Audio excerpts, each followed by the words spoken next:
I can't tell you what's going on with the IRS, and I can't tell you what's really coming next. But other people are researching this, and it's interesting. This is the biggest cut in 100 years on the IRS. 100 years. The question is why? What's Trump's vision? Replace the IRS with a streamlined system funded by foreign tariffs instead of punishing hardworking Americans? Maybe, but here's the problem. The government is still spending $7 trillion a year while collecting only $5 trillion. And that gap will sink us. This isn't just about taxes. It's about power, control, and whether you get crushed or come out ahead. When I started my research, I actually wasn't sure why things were headed this direction because a tax system doesn't just quietly dismantle itself, not while the national debt is exploding fast. Now, the national debt is currently at supposedly $38 trillion. It's just unfathomable to have that much debt. And no matter what Trump does, no matter what other countries do, the debt worldwide in these countries, I don't care if it's Japan, China, Germany, UK, pick a country that's doing anything nationally or internationally. Pick a country. The world debt is just insane in these countries. Russia. I mean, just pick a country that's doing anything. Faster than at any other point in our history. Someone wants this, but why now? Why gut the only institution responsible for collecting the revenue that keeps the country running? Why disarm your tax enforcers right when you need tax dollars the most? Today, we're going to explore why the IRS had to die, who killed it, and most importantly, what exactly is changing and how to use the new system to your advantage. Fail to understand that, and you will be part of the 90+% that end up left holding the bag.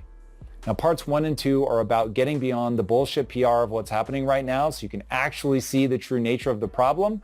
And part 3 is the path forward. So welcome to part 1, why the IRS had to die. Between 1980 and today, the U.S. national debt has grown by 3,000%, while tax enforcement capacity has gone in the exact opposite direction. In 2023 alone, interest payments grew by 38%, outpacing every major government program, including Social Security. Federal spending is now so lopsided that 70 cents of every tax dollar goes to just 3 things: Social Security, Medicare, and interest on the national debt.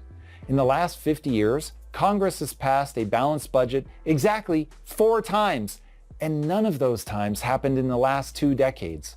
Since 2001, Washington has increased annual spending by nearly 90%, while median household income has only risen by 18%.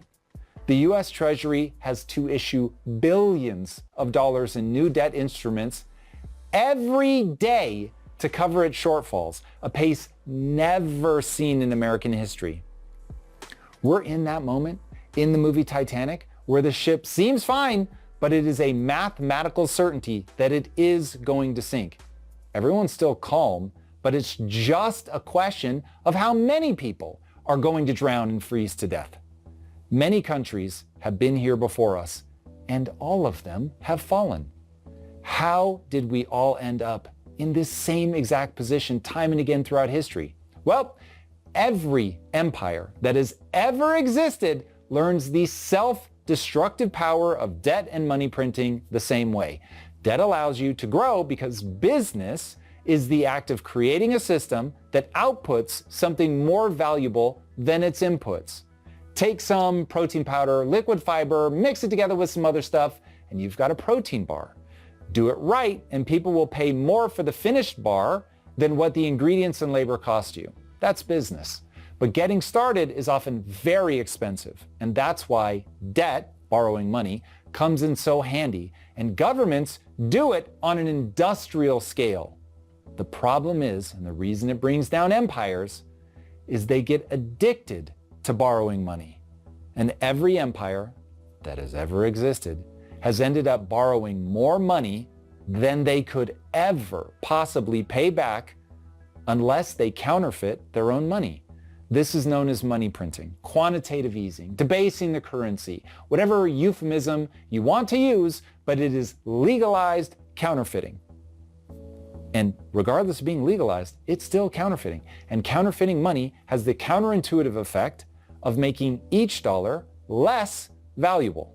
Now, if you owe a lot of money, that's actually a good thing. That's what you want. You want the dollars to be worth less over time so they become easier to pay off. The catch is that some people understand how this game works, and they know there's a way to hide from the government-sanctioned fraud of legalized counterfeiting, and that's to own assets. Things like houses, gold, stocks, bonds, and crypto.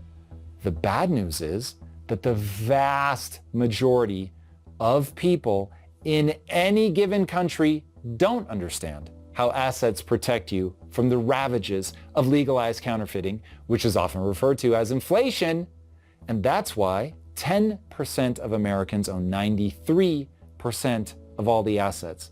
The other 90% of Americans are made poorer by the day, literally, by this counterfeiting, by debasing the currency. Okay, I'm going to stop here because this is critical to understand. And I think we were never taught this. And I'm positive that if 10% own 90% of these assets, and 90% of the population is in serious trouble. That sucks. That sucks. And where are we going with this? We're going to an economic crash or ruin in time. Not only devaluing what the paper's worth, but somewhere along this line, it's going to have to be reevaluated, these assets, and come back to some manageable means to control and work with what we have as far as assets. And so this small number of people races away in wealth from everybody else. In the short run, this makes the wealthy happy because they get even wealthier compared to everyone else. But they become so convinced that they're clever for escaping the effects of inflation that they lose sight of the age-old truth. Too much wealth inequality as these two groups race away from each other causes revolution and the collapse of a once wealthy nation. It's happened over and over throughout history. Before the revolution happens, the wealth inequality manifests as what's known as populism, which is what you're living through right now. Populism is where people's economic insecurity is turned into anger. That anger then manifests as tribal thinking and a desire to secure more government money for one's own side. No one wants to compromise. No one wants to cut spending. People, in fact, want more spending, and they want that money to go to them and their team. This causes politicians to promise a bunch of free stuff because it's in a populist moment, and that's what people need to hear. And this is socialism, pure and unadulterated socialism. And that's what state we're in. And it doesn't matter if you're a Democrat or Republican or socialist, because the system is out of control. And you're putting on a mask and saying one thing, and you're putting out money on another, and we're going greater in debt. And the inevitable adjustments or crash are coming. Train wreck. To be motivated to vote for a politician. And politicians will literally say and do whatever they need to get elected. And one of those things that they say to get elected is that they'll cut the IRS and reduce taxes. Another is that they'll make healthcare more affordable. Another is we'll fund this war effort and that war effort. No one is thinking about where the money is actually going to come from. They just know they themselves don't want to pay for it, and they want as much of the benefit to go to them as humanly possible. Hence, we're dismantling the IRS and giving tax breaks, all while we radically increase government spending during a time when we are running historic deficits and racking up more crippling debt. It is not at all hyperbole to say that America is racing towards bankruptcy, and that within roughly a decade, if nothing changes, America is going to default on its debt or inflate its own currency to a breaking point beyond which it will not be able to recover. No, it says within a decade. Within a decade. 10 years or less. 10 years or less. So, does not look good, does it? I'm going to end it here because I think there's some serious things that we are not considering. Now, how do you secure assets when this train wreck is coming? I mean, you get into land, you get other things, but you better have some assets and you better have some money, real money set aside to get through this mess. How long is it going to take to get through this mess? I don't know. When is the crash coming? I don't know. When will things get crazier and crazier? We're heading in that direction. Inevitably, we're heading in that direction. The train wreck is coming. It's just a matter of time. It's going to happen in 7 years, 8 years. There's not much time left, time-wise, before some real adjustments are going to have to be made. And we have rumors now that they're going to be made, these adjustments are going to be made in the next several years, 2 to 3 years. Major adjustments besides the IRS, besides gold and silver, besides real estate and debt. These adjustments are going to have to start to be made in the next 2, 3 years and continue.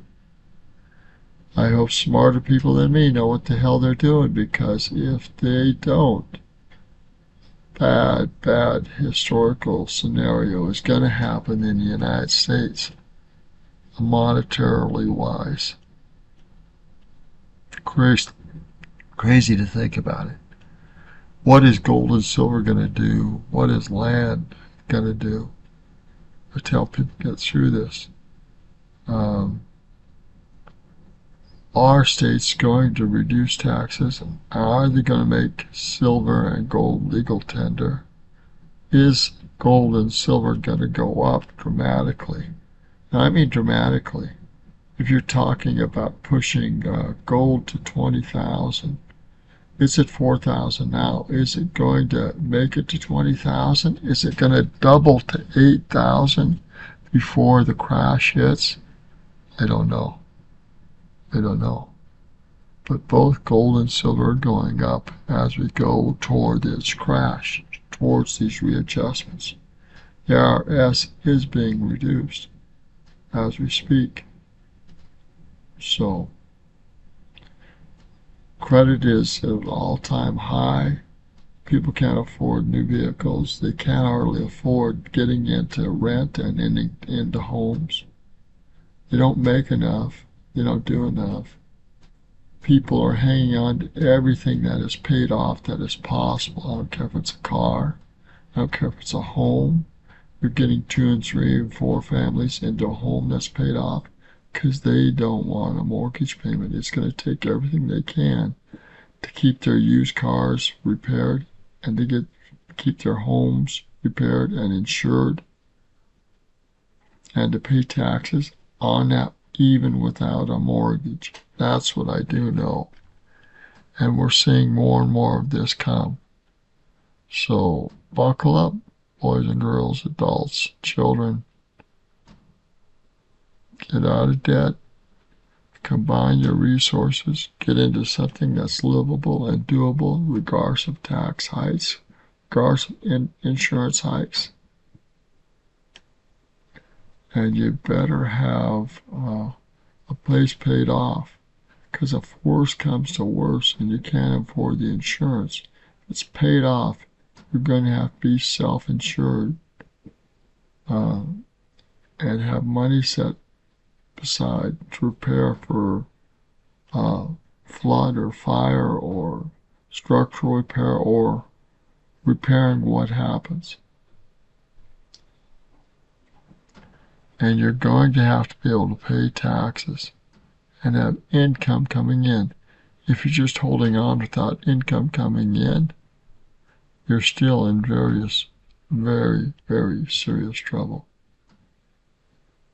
Think about what would happen if they cut Social Security payments.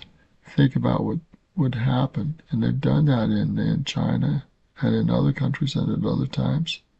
The benefits, governmental benefits, just dried up. So what are you going to do when you're older and you don't have an income coming in? How are you going to feed yourself? How are you going to take care of yourself?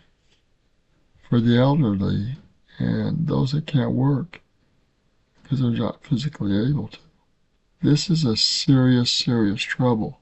And it's not just for the elderly. For those that have rents, that have car payments, that have these debt structures in place, they're in serious trouble. I don't care if it's a car and a mortgage. I don't care if it's credit card debt on top of it all, or educational debt. They're in trouble when they get either unemployment or they can't pay all this.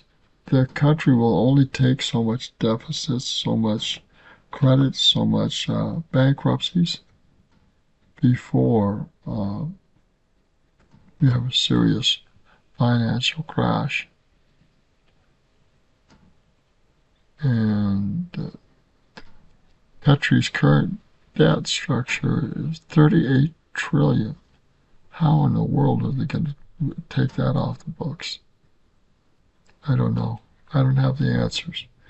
And I don't know if anybody is talking about how we're going to really get rid of $38 trillion in debt in the government, federal government. But it's not just that.